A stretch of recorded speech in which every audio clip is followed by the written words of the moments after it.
Hi friends, this is Marina Shepelsky, an immigration attorney for over 20 years in the United States, and today's video is about the latest USCIS news and developments generally and for VAWA.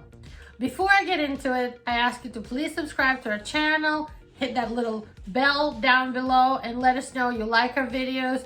This will allow me to make more videos just like this, to keep filming and researching and bringing you interesting information, interesting news that has to do with the U.S. immigration and legal system generally.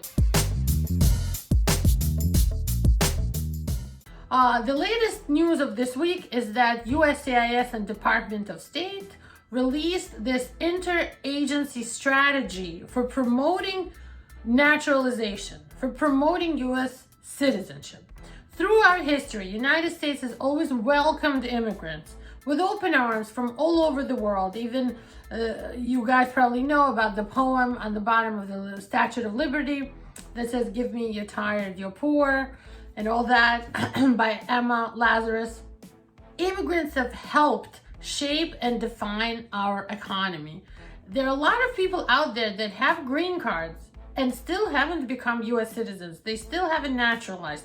For various reasons. For some people, the $725 filing fee that we have right now is too high and they keep putting it off. Some people might have minor criminal issues that maybe aren't even a big deal. Some people don't speak good language, they don't know our history, so they're worried, they're afraid, and some people feel like they're too busy to get to filing for US citizenship. Well, President Biden had signed an executive order when he became president to restore faith in our legal immigration system and to strengthen integration and inclusion efforts for new Americans. So that was done right when he became president, and since he appointed Alexander Mayorkas as the new head of the Department of Homeland Security, they've been pushing to integrate all the federal agencies to start really promoting people who are green card holders into becoming U.S. citizens. And of course, for political reasons, it makes sense because immigrants are mostly Democrats.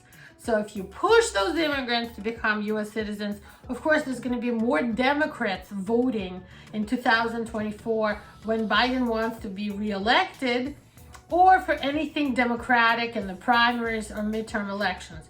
So this is not like just a nice deed, although we are reaping the benefits. We think it is a great deed. So basically, they released on their website a memorandum, a policy memorandum, that the federal agencies, and this includes Department of Labor, U.S. Department of Health, Department of Homeland Security, and all these other federal level U.S. federal agencies will work together to promote becoming citizens for people in the local communities. Of course, it's going to start from the top and go all the way to the bottom, to the communities, to the level of cities and small towns and so on.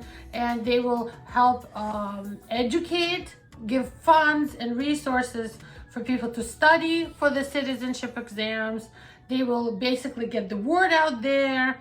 They will get the attorneys and stakeholders involved. The message will be loud and clear. They will be working on promoting, helping, talking about, making it a loud message that people who have a green card should become U.S. citizens right away. If you had a green card for over 5 years, there's no reason, if you don't have anything like major with your criminal history, that you shouldn't file for U.S. citizenship. By now, you should study the language, you should have a basic understanding of the U.S. history and civics you need to know for this test. The test is available online, so it's not like you have to go and find, have a hard time finding it. The test is all online, uscis.gov. You also get the test questions and the sentences when you do your biometrics, when you file for citizenship.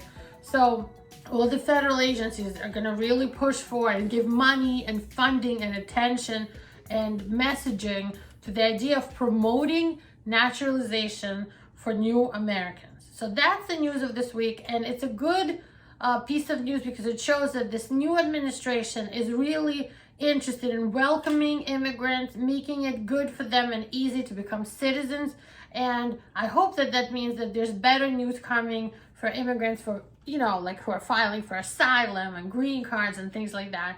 Because basically this is the tone being set. This is kind of like the background. We're not a nation of anti-immigration. We are now a nation of welcoming immigration, like the way America has always been, before Trump and now after Trump. The second piece of news is not as great, but it's kind of like it has a good message too, in my opinion. The second piece of news is that VAWA, is such a big thing now. So many people are filing for abuse petitions through being married to U.S. citizen or green card holder, that USCIS has sort of started to crack down on them and sending very complicated requests for evidence.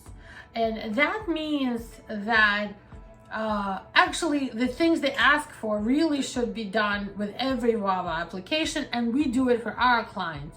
But they've started to send these requests for evidence letters asking, and I'm going to tell you exactly what they ask for right now, asking for details of the case. And the details are basically divided into three categories.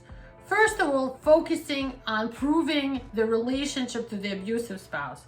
And that talks about dating, the intention the immigrant had when he or she met their spouse, the married life rituals, the daily things that you did together as a couple, where did you live, who did you live with, talking about billing, where, like what company was your electric, what company was your gas, who was your phone provider, details of your married life, from financial to like private and stuff like that. So you want to first establish that you were married and you had a family together and you had the intention of getting married and have a family together. Part two is the abuse. Again, you have to give details. What happened? Who said to whom? Where was this? Where were you living at this time? Did anybody hear? Did you complain to the police? Why not? Did you go get an order of protection from family court or criminal court, a restraining order? If not, why not? Are you seeing a psychologist? How do you feel? How does it make you feel when you went through that in the moment and now? And all these things, if you answer these questions, will make a really nice full story declaration for your VAWA petition. And that is already, I would say, like 70% most of your success, is to have a good, reliable story. And then your witnesses should be able to confirm parts of the story. So you need to have witness letters with all these details as well. And there's no way in heck now that you can do all this without a lawyer. So you need to get yourself an immigration lawyer with specific experience doing Violence Against Women Act petitions. And we work with men and women who have become victims of domestic violence and live in abuse situations, who are immigrants, and we do this work every day. You don't want somebody who does work visas. You don't want a paralegal or notario, however you spell that or pronounce it. You want a lawyer who does VAWA work the way we do, or anybody that you think is good and you do research on them and you see that VAWA is a big part of their practice, because it's a very specialized, specific kind of case. We welcome you to become our client if you're in a situation like that, or if you know somebody who is going through this. We also do a lot of marriage green card cases, becoming a permanent green card holder, getting that 10-year green card, even if you are in an abusive situation or you're no longer living with that spouse. Becoming a citizen, waivers, denials of visas. We do all the hard work for you, so you don't have to. Our consultations are paid. Our consultations cost $220.